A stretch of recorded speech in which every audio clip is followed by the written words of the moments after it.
اللي يقول نادي الزمالك محتاج اقول له اقف عندك، اغنى نادي في الشرق الاوسط نادي الزمالك باصوله وباعضائه وبجماهيره. تمام؟ ليه نقول الكلام اللي هو ليه ننتقص من يا فندم من الوان داي؟ كل مشاكل نادي الزمالك لن تسمع لها انين اخر داخل نادي الزمالك. تمام؟ غرامات خارجيه، غرامات داخليه، تجديد عقود. انا يعني عايز اقول لحضرتك يعني دكتوراه في فن التفاوض. حلو. تمام؟ حلو. راجل اكاديمي في فن التفاوض. اوكي. املك من الخبرات التي تجعلني انتهي مع هذا الامر في 1 مينيت. فهمتني؟ كابتن فتوح وكل لعيبه النادي عندي. تمام؟ اديني حضرتك ان شاء الله ربنا يوفقنا بدءا من يوم 21/10 اذا الانتخابات اكتملت. وتخيل بقى حضرتك يعني هتحل موضوع فتوح ده. كل ازمات نادي الزمالك حلها في 1 مينيت منتهيه. والله موجود في نادي الزمالك، والله موجود في ايدينا من اصول نادي الزمالك فوق ال 600 مليون جنيه في 1 داي. طب ازاي؟ هجيبه ما هقولهم عشان الجماعه المنافسين لا يوم 15 نعلن. يعني دي مش وعود انتخابيه فقط؟ لا يا فندم، انا ماليش في الكلام الفاضي ده خالص. مالكش في الكلام ده. انا حديثي حديث الصدق، ما خرج من القلب حل بالقلب. اما التزويق وهندفع والكلام اللي انت عارفه والرشاوى. هتحاول تتعاقد مع لاعبين من النادي الاهلي؟ ايه؟ هتحاول تتعاقد مع لاعبين من النادي الاهلي؟ لا ده السؤال واخبار حضرتك. انا اتعاقد مع اي لاعب تحتاجه اللجنه الفنيه المتخصصه. النبي لو هو من مانشستر.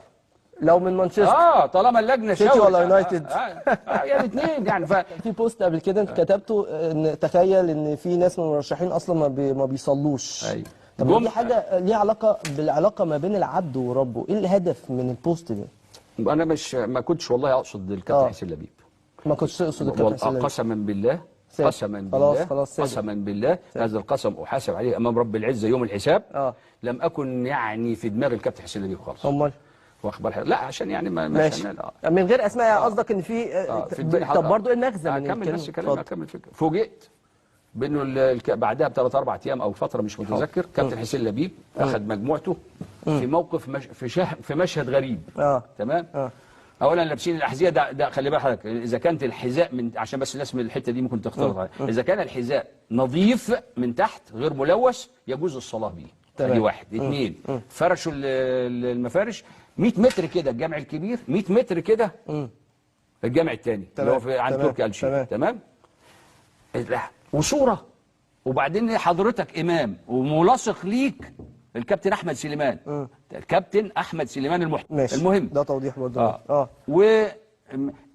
والامامه المفروض حضرتك امتى تبقى ملاصق للامام؟ لما يبقى بصلاه 1 و2 يعني.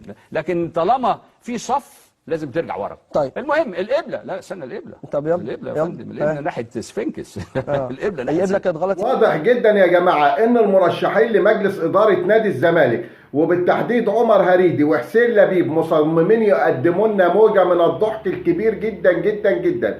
امير هشام بيساله انت تقدر تتعاقد او تجيب لاعب من النادي الاهلي؟ قال له النادي الاهلي ايه ده، انا هجيب للزمالك لعيبه من مانشستر يونايتد. ده كان كلام عمر هريدي. كمان بيقول له الزمالك يعني مش عارف يقبض الموظفين ولا في فلوس ولا كده. قال له ازاي؟ ده الزمالك ده اغنى نادي في الشرق الاوسط، ده الزمالك فيه 600 مليون جنيه. قال له ازاي فيه 600 مليون جنيه؟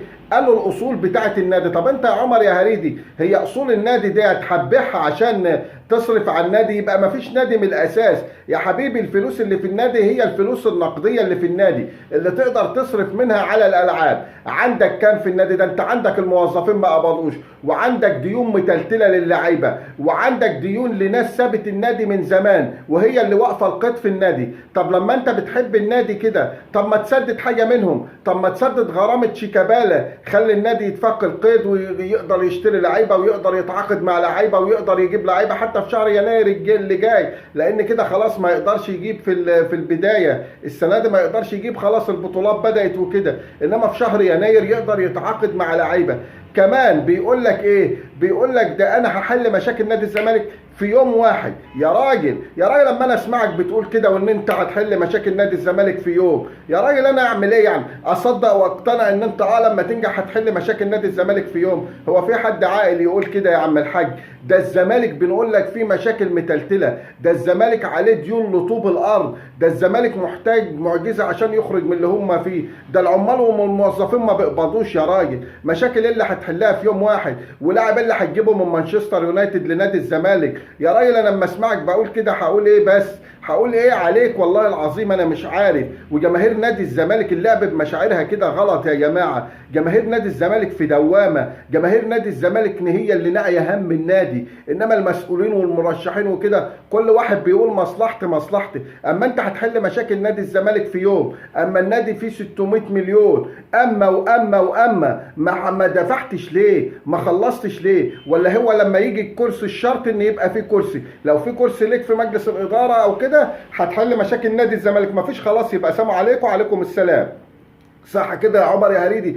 كمان اتكلم يا جماعه عن الصلاه وصلاه يا جماعه حسين لبيب وكده. ايه ده يا جماعه؟ بقول لك حسين لبيب في مسجدين في النادي، ساب المسجدين. هو عمر هريدي من 3 4 5 ايام قال لك في واحد مترشح لمجلس اداره نادي الزمالك من 60 سنه ما صلاش، من 60 سنه ما ركعش ركعه. تاني يوم او بتاع حسين لبيب جاب القايمه بتاعته والناس اللي معاه وراحوا صلوا في النادي زي ما كلنا شفنا الصور وشفنا الفيديوهات. عمر هريدي بقى بيقول لك ايه؟ بيقول لك في جمعين، هم سابوا الجمعين في ريح بعض وصلوا بينهم، وصلوا صلاه غلط، صلوا بالجزم ووقفتهم كانت غلط. كلام يعني غريب وعجيب بصراحه. واضح ان احنا هنشوفه ضحك في نادي الزمالك بعد الانتخابات ما وصفش، بين اللي هينجح وبين اللي هيسقط. مش هيسيبوا بعض يا جماعه. الله يكون في عون نادي الزمالك ويكون في عون جماهير النادي الزمالك. الكلام اللي بنسمعه ده كلام غريب والله، كلام لا له علاقه لا بالكوره ولا بمجالس الادارات ولا حاجه خالص. رجاء من حضراتكم الاشتراك في قناتي وتفعيل الجرس.